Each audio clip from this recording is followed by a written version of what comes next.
In this video, I will copy a fragment from one painting of Rachel Ruysch, a tulip. But before, how I got to Rachel. My daily life consists of many tasks as a wife, mother, and artist. And quite often I lose myself in these tasks, and then I seek for inspiration from great people and artists of the past. They help me get back on track, believe in myself, and pick the right choices for my life. To see a close-up of Rachel's painting, let's go on a travel. Not a real one, but a virtual one. London National Gallery has an amazing online gallery where you can see great paintings and have a really close-up view of details. I picked still life of flowers in a glass vase on a marble ledge from Rachel Ruysch, and have my sketchbook where I make my history art studies.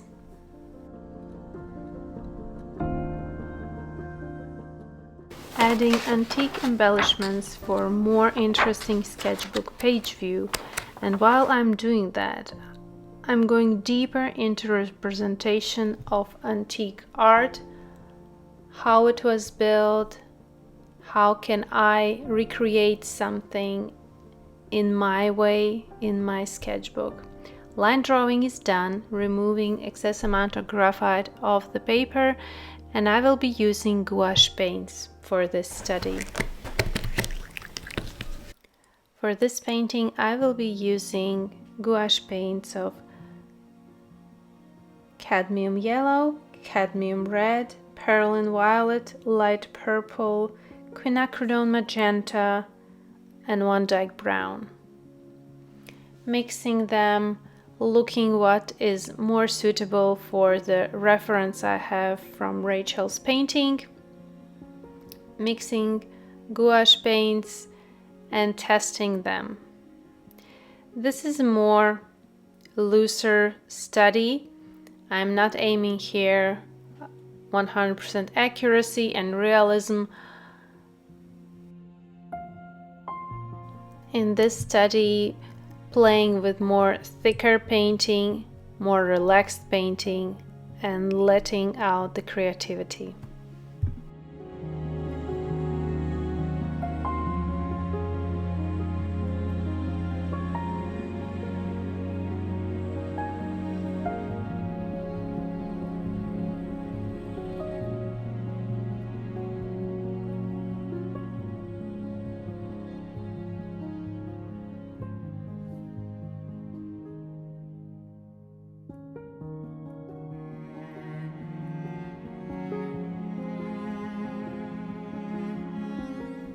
Paler color for gray, a base for this tulip. We see in painting that it is white tulip, but in reality, from the painting, I noticed that there's so little amount of whites, a lot of gray color. Painting with round synthetic brush. Paper has slightly raw surface.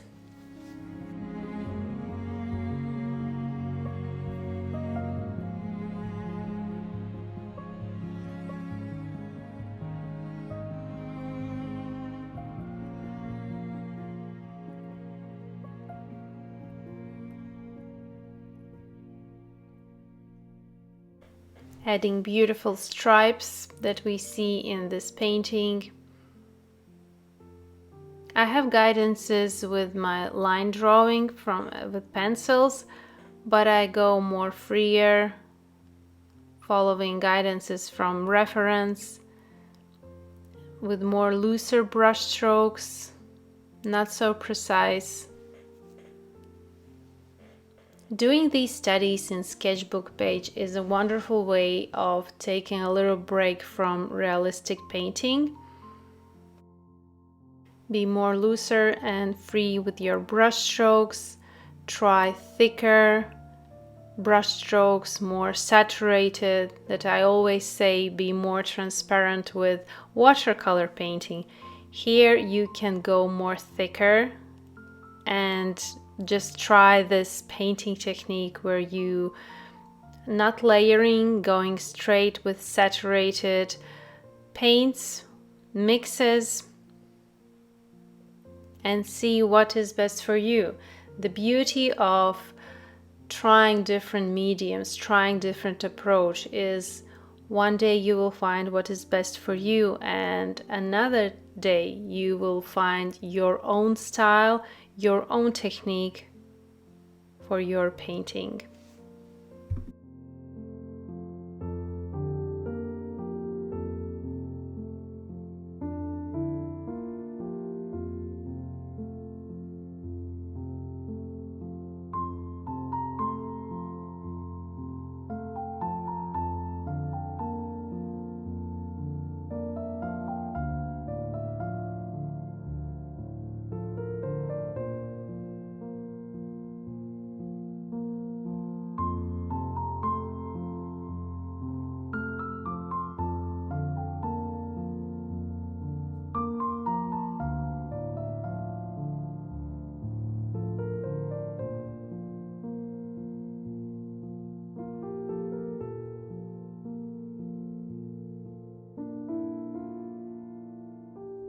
Adding shadow area of gray mix.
I read about Rachel Ruysch that she first laid the overarching framework of her composition, and after the paint dried, employed fine brushes to garnish them with spellbinding miniatures, bug-bitten leaves, fragile, charming petals, needle-thin blades of grass.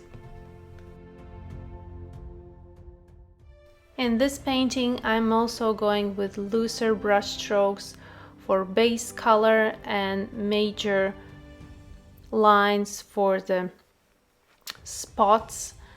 And after that, I will do more detailed work, go more into separating some petals and adding more tonal values.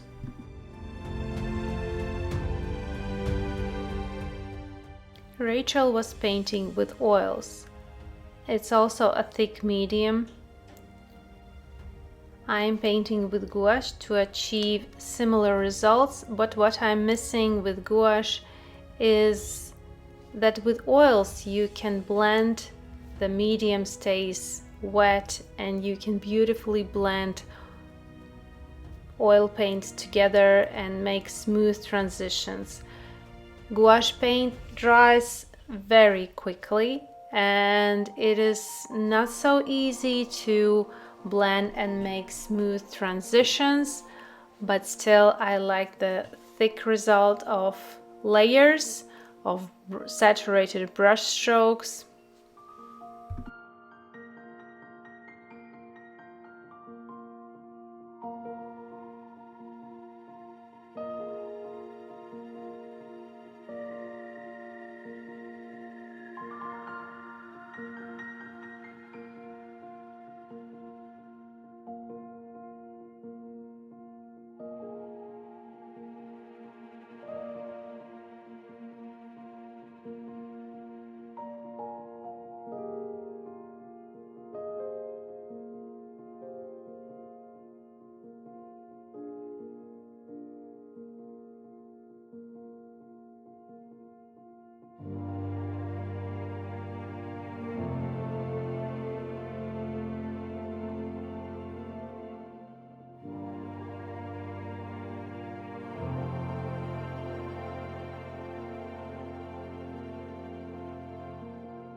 Adding more saturated perylene violet, much thicker, and we'll add more saturated lines on the tulips.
The greater contrast with lines, the more lighter the base of the tulip appears. But we need it a little bit darker, so I will be adding more shadows on the base, which looks like white but isn't white. We need to look more further of those beautiful lines and details. I know they are catching our attention. As usual, details are the first that got our attention, but we need to look beyond them. What is behind those lines? What is behind those beautiful spots? What is the base color? Yes, it is white, but is it truly white? How it looks in the shadow, in some curly areas, overlapping areas. We can't just leave white base. There's only few spots of white in the very shiny parts.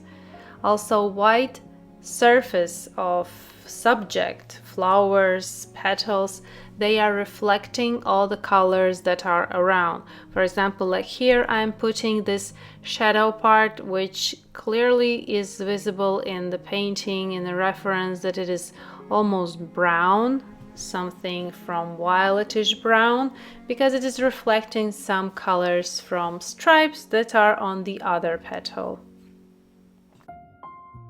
When we are painting white flowers, we need to consider that it's not just white.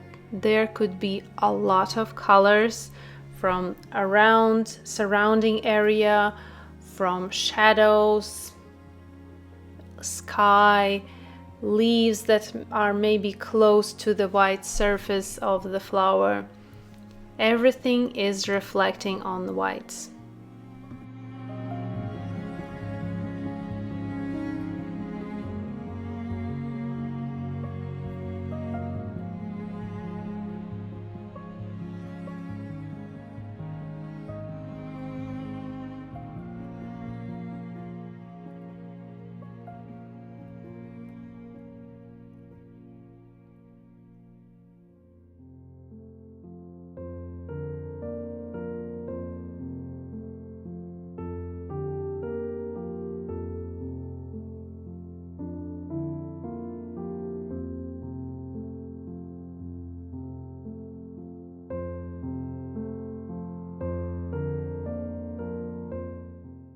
Don't be afraid to add darker shadows, more contrast. That way the flower can get more realistic, even with these looser brush strokes.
Adding white gouache from tube. In my color box it is slightly drier than in the tube, and I need a thicker amount of this paint in order to have those shiny parts. But as I'm applying that white, I notice that shadows are not quite saturated than they are in the reference and that they should be. So I guess I need more shadow, more contrast.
Adding more contrast, separating petals. And the beauty of gouache paints, you can layer those thick brush strokes, add darker, then again add lighter.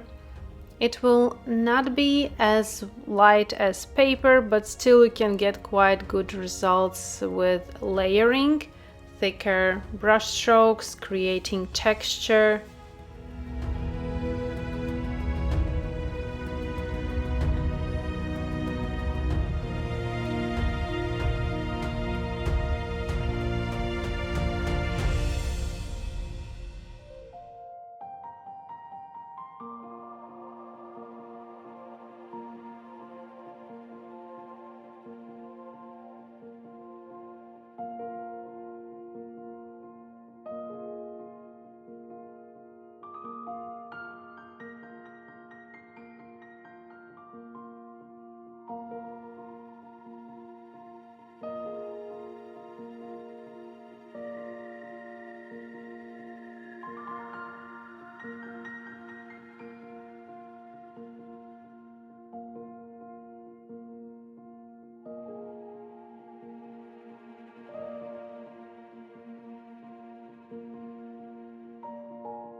adding yellow pigment to color palette, and we'll make slightly warmer gouache mixes.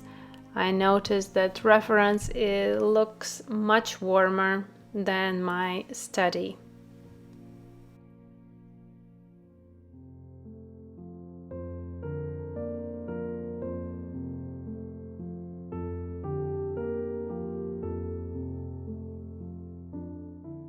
While I'm finishing up this tulip study, I would like to tell you a little bit about Rachel. First, that got my attention is she had 10 children. 10 children, and she was a famous, in her lifetime, Dutch painter. Oh my God. And when I read about this, I was like, I shouldn't be complaining. I have only 5 compared to her. And amazing. She also had a husband who was also an established and renowned artist of his own. He was helping her quite a lot, promoting her work. But she had a successful career of her own that spanned over 6 decades, and she sold her canvases for more money than Rembrandt did at that time. Her last child was born when she was 47.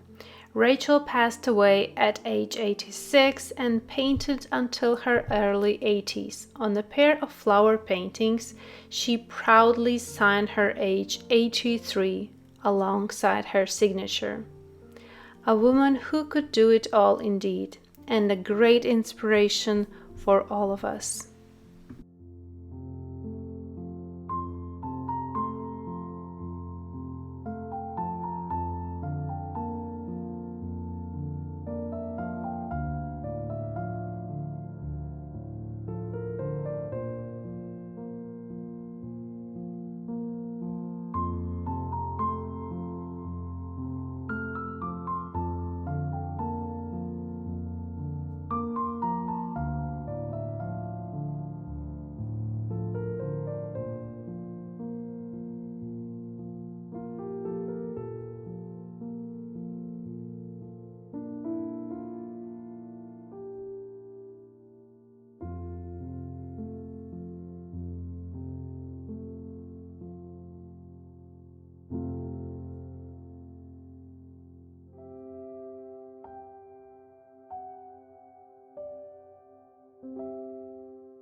adding white pigment to mark shiny spots, shiny areas on petals, and more contrast, carefully blending. Now, as I'm almost finished and it is dry, I can lay the background.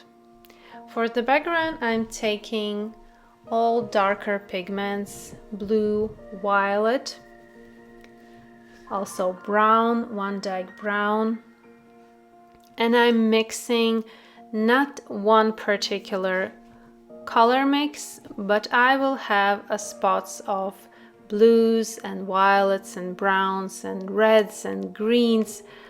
We can see that this tulip is coming from a bigger painting, and there are so many colors around this tulip. Red poppies, green leaves. So I will also be making this more abstract background with synthetic brush and loose brush strokes. As I applied background, I noticed that my flower is still very light. I'm taking pencil, colored pencil. It is gray, but more warmer gray, and going over gouache layer with colored pencil, adding more contrast to the shadow, making it darker.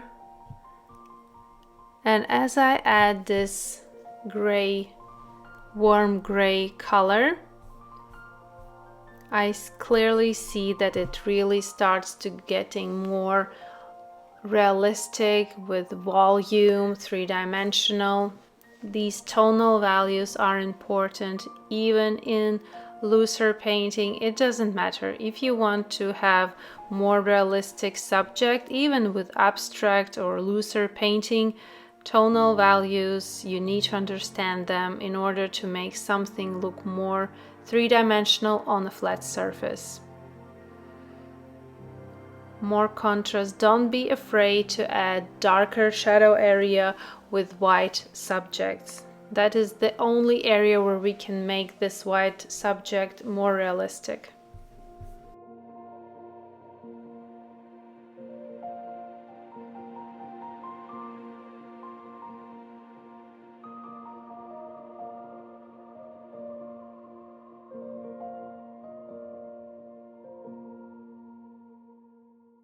Finishing up this tulip study, and I'm really happy with the result and the process of copying great artists of the past.